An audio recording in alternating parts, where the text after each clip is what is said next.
ও আল্লাহ, আমার উম্মত যদি জাহান্নামে যায় আমি কিন্তু জান্নাতে যাব না, আমি কিন্তু জান্নাতে যাব না। আমাকে সবাই উম্মতওয়ালা নবী নামে চিনে, উম্মতওয়ালা নবী নামে চিনে। আল্লাহ, আমি দুনিয়ার জমিনে যতবার কেঁদেছি আমার উম্মতদের জন্য কেঁদেছি, উম্মতদের জন্য কাঁদেছি। আমি গারে হেরার মধ্যে রব্বি হাবলি উম্মতি বলেছি, আমি গারে হেরার মধ্যে রব্বি হাবলি উম্মতি বলেছি, তাহাজ্জুদের নামাজে রব্বি হাবলি উম্মতি বলেছি। সারাটা জীবন শুধু উম্মতের কথাই বলেছি। সুবহান। এবার নবী বলে, আল্লাহ তুমি তো সর্বক্ষমতার অধিকারী। আল্লাহ 800, 700, 600 বছরের এরকম এবাদতকারী অনেক নবীর উম্মত আছে। আমার উম্মত যেগুলো আছে 40, 50, 60 বছর, তোর মধ্যে 40 বছর দেখা যায় শুধু গুনার গুনাহ, গুনার গুনাহ, গুনার গুনাহ। কেউ সাপ্তাহিক নামাজি আছে, কেউ 5 ওয়াক্তের মধ্যে 3 ওয়াক্ত পড়ে। 1 ওয়াক্ত নামাজ পড়লে অনেক সময় কেউ অহংকার করে নামাজ নষ্ট করে ফেলে, কেউ রিয়া করে নামাজ নষ্ট করে ফেলে, কেউ গীবত করে নামাজ নষ্ট করে ফেলে। কথা বলেন ঠিক কি না? কেউ মানুষকে জান্নাত পাওয়ার জন্য যদি সওয়াব কামানোর জন্য দান করা হয়, একবার দান করে আজীবন খোঁটা দিয়ে দিয়ে সে দানটাও নষ্ট করে ফেলে। কথা বলেন ঠিক কি না? একবার হজ করেছে সওয়াব কামানোর জন্য, গুনাহ মাফ করার জন্য, হজের মধ্যে গিয়ে সেলফি তুলতে তুলতে হজটাও শেষ করে দিচ্ছে। নবী বলে, আল্লাহ আমার উম্মত যদি জাহান্নামে থাকে আমি কিন্তু জান্নাতে যাব না। আল্লাহ আমি যদি জান্নাতে যাই আমার উম্মতকে সাথে নিয়ে যাব, উম্মতকে নিয়ে।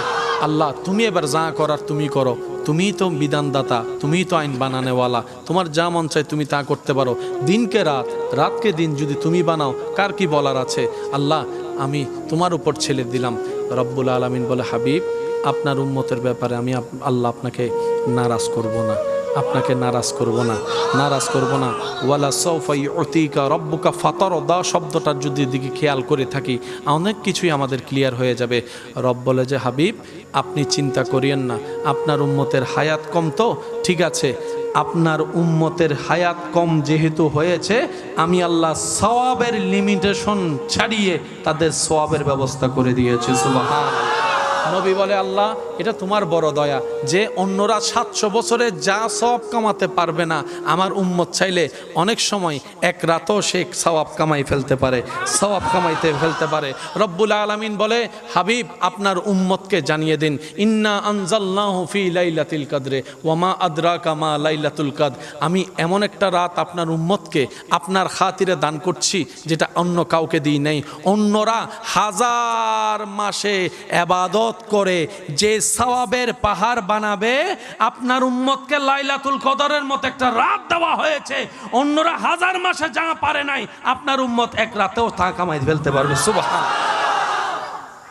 নবী বলে, আল্লাহ আপনার দয়ার তো কোনো সীমা নাই, আরো দেন না, আরো দেন না, আপনার দিলে কি কমে, আপনি আরো দেন না।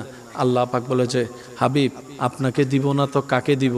ইন্না আতাইনা কাল কাউসার কাউকে দিই নাই, আমি আল্লাহ আপনি নবীকে দান করেছে। সুবহানাল্লাহ। ওয়া আরসালনাকা ইল্লা রাহমাতাল লিল আলামিনের চাদর আমি আল্লাহ কাউকে দিই নাই, হাবিব আপনি নবীকে দান করেছি। কারণ অন্যরা নবীউল্লাহ, অন্যরা রসুলুল্লাহ, কেউ খলিলুল্লাহ, আপনি তো আমার হাবিবুল্লাহ, আপনি তো আমার হাবিবুল্লাহ। কেউ আমার দেখার তালাশে আছে আর আমি আল্লাহ আপনাকে সুবহানাল্লাযী আসরা বিআবদিহি লাইলাম মিনাল মসজিদিল হারাম ইলাল মসজিদিল আকসা, আমি আল্লাহ আপনাকে মক্কা থেকে মেরাজ করে লা মকানে নিয়ে এসেছি, লা মকানে নিয়ে এসেছি। সবাই থাকবে নফসি নফসি স্লোগানে, আপনি সেই দিন থাকবেন উম্মতি উম্মতি স্লোগানে। সবাই থাকবে দাঁড়িয়ে, আমি আল্লাহ আপনার জন্য মকামে মাহমুদের আসনের ব্যবস্থা করে রেখেছি। হাবিব আমি আল্লাহ আপনি নবীকে নারাজ করব না। হাবিব আপনি চিন্তা করিয়েন না, যারা আপনার উম্মত তারা বান্দাও তো আমার। আল্লাহ পাক বলে, হাবিব আপনার উম্মতকে বললেন 5 ওয়াক্ত নামাজটা ভালো করে পড়বে 5 ওয়াক্ত। আমি সুপ্রিম কোর্ট থেকে রায় করে দিয়েছি, ডান কাঁধের ফেরেশতা জানে, পড়বে 5 ওয়াক্ত, লেখা হবে 50 ওয়াক্ত। আল্লাহ নবী বলে, আল্লাহ এটা তো আপনার বড় দয়া। আল্লাহ ওই নামাজের বিষয়টা হয়ে গেল, তো ওই হজের বিষয় তো আমার উম্মতের সবার তো আর টাকা থাকবে না, গরিব থাকবে। আল্লাহ পাক বলে যে আপনি টেনশন করেন না, আপনার উম্মতকে বললেন যাদের সামর্থ্য আছে তারা করতে, সামর্থ্য না থাকলে তাদেরকে আমি প্রশ্নও করব না হাসরের ময়দানে। নবী বলে, আল্লাহ তুমি সারে না দিয়েছ, সামর্থ্য না থাকলে তাদেরকে প্রশ্ন করা হবে না। আল্লাহ তুমি চাইলে তো সওয়াবও দিতে পারো, সওয়াবও দিতে পারো। আল্লাহ পাক বলে যে হ্যাঁ পারি তো, তা আল্লাহ দেন না, আপনি রহমান না, আপনি রহিম না, আপনি দেন না। আল্লাহ পাক বলে, হাবিব আপনার উম্মতকে বলিয়েন শত ব্যস্ততার ভিতরে সময় পেলে মা বাবার চেহারার দিকে মায়ার নজরে একবার তাকাবে, কবুল হওয়া সওয়াবের ব্যবস্থা, হজের সওয়াব আমি আল্লাহ দান করে দিব। তাকবীর, আল্লাহু আকবার। নারে রিসালাত, নারে গাউসিয়া, আহলে সুন্নাত ওয়াল জামাত। উচ্চ আওয়াজ একবার বলেন সুবহানাল্লাহ। নবী বলে যে আল্লাহ হজরটাও দয়া করে দিলা, তো রোজাটা? আল্লাহ পাক বলে যে কি করতাম, আমার উম্মত অনেক সময় তো ব্যবসার কাজে বাইরে যাওয়া লাগবে, গরমে গরমে রোজা রাখতে পারবে, যদি রোজা ভাঙিয়ে ফেলে গুনাহ হয়ে যাবে। আল্লাহ পাক বলে আপনার উম্মতকে বলে দিলেন যদি পারে রাখতে, না পারলে কষ্ট করে রোজা রাখার দরকার নেই, পরে রাখা দিবে। আল্লাহ আমার উম্মতের হায়াত তো কম, 40 বছরের রোজা পাইবে আর কয়টায় পাবে? 40টা পাইলেও বয়স ছোট হওয়ার কারণে 12 বছরের দিকে চলে যাবে, অল্প রোজা পাবে। অন্য উম্মতেরা এতগুলো রোজা নিয়ে যাবে, আমার উম্মত কম নিয়ে যাবে, এটা তো হয় না। আমার উম্মত ছোট হওয়া মানে তো আমি ছোট হওয়া। আল্লাহ আপনি আমাকে ছোট করবেন? রব বলে যে না, আমি কেন আপনাকে ছোট করব? ওরা ফান আলাকা জিকরা কাউকে বলি নেই, আপনি নবীর ব্যাপারে বলেছি, আপনি নবীর ব্যাপারে বলেছি। এবার নবী বলে আল্লাহ একটু দয়া করেন না, আমার উম্মতের আমল নামা যেন একটু বেড়ে যায়, অল্প সময়ে বেশি বেতন যেন পায়। আপনি চাইলে তো পারেন, আপনি চাইলে তো পারেন। এবার রব বলে হাবিব আপনার উম্মতকে বলবেন রমজানের সর্বোচ্চ রোজা সবগুলা রাখার পরে ঈদের চাঁদে শাওয়াল মাসে যেন সে 6টা রোজা রাখে, যে 6টা রোজা রাখবে তার আমল নামায় 365টা রোজা রাখার সওয়াব আমি আল্লাহ দান করে দেব। কঠিন হচ্ছে না সহজ? আরেকটু জোরে। নবী বলে যে আল্লাহ আপনাদের কি কষ্ট হচ্ছে ভাই? নবী বলে যে আল্লাহ এটা তো তোমার দয়া, তো 24 ঘন্টার মধ্যে তো 5 ওয়াক্ত নামাজ পড়তে 1 ঘন্টা না লাগে, বাকি সময় আমার উম্মত কি করবে? একটু সওয়াবের ব্যবস্থা করে দাও না। রব বলে যে যান, সেটাও দিলাম।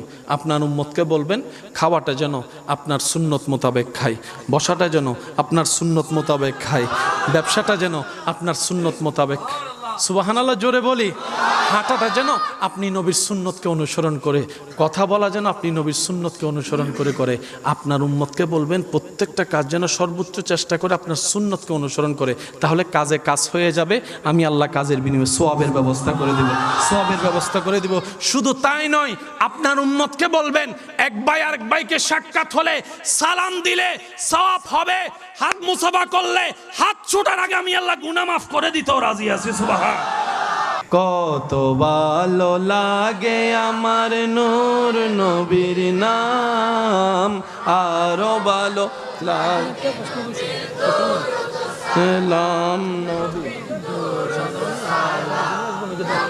দরুদ সালাম, কত ভালো লাগে আমার নূর নবীর নাম, আরো ভালো লাগে নবীর দরুদ সালাম, নবীর দরুদ সালাম, নবীর দরুদ।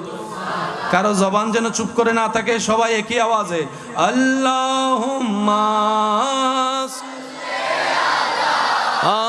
সাইয়্যিদিনা মুহাম্মাদিন, আল্লাহুম্মা